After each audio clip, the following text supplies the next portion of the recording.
This video help will show you how to create the box and whisker plot in Excel. You can see here the data from self-assessment number 4, and the steps of calculating the average calcium level in elderly men and women has already been completed. We'll look now at creating the box and whisker plot to compare these calcium levels. First, we'll go to the Insert tab, and in the Statistical Charts section, we'll choose the box and whisker plot. Right now there's no data in this, so one way that we can select the data to use is to right-click anywhere in the chart area and pick Select Data. We want to add a series. First we'll add the men, so in series name we'll just type men.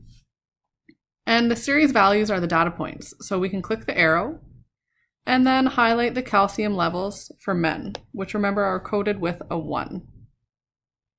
So we'll select all of the calcium levels for the men. Once that's highlighted, I can click the arrow again and choose OK. And I also want a series for the women, so I'll do the same. I'll click Add. The series name will be Women. And I will choose the calcium levels for all of the women in the study.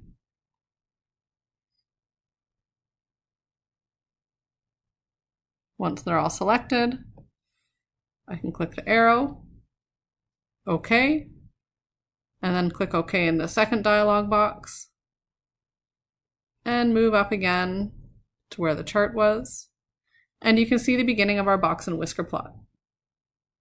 In these next steps, we'll look at moving and formatting this chart.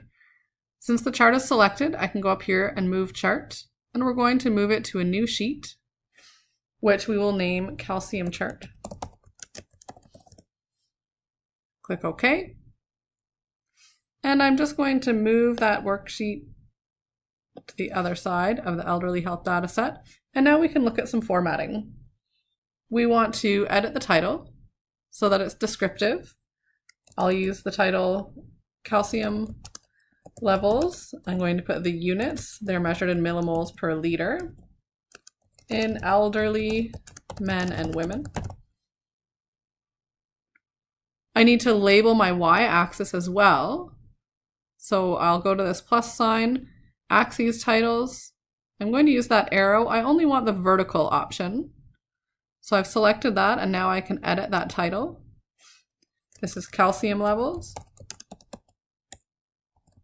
And we always need the units, millimoles per liter in this case.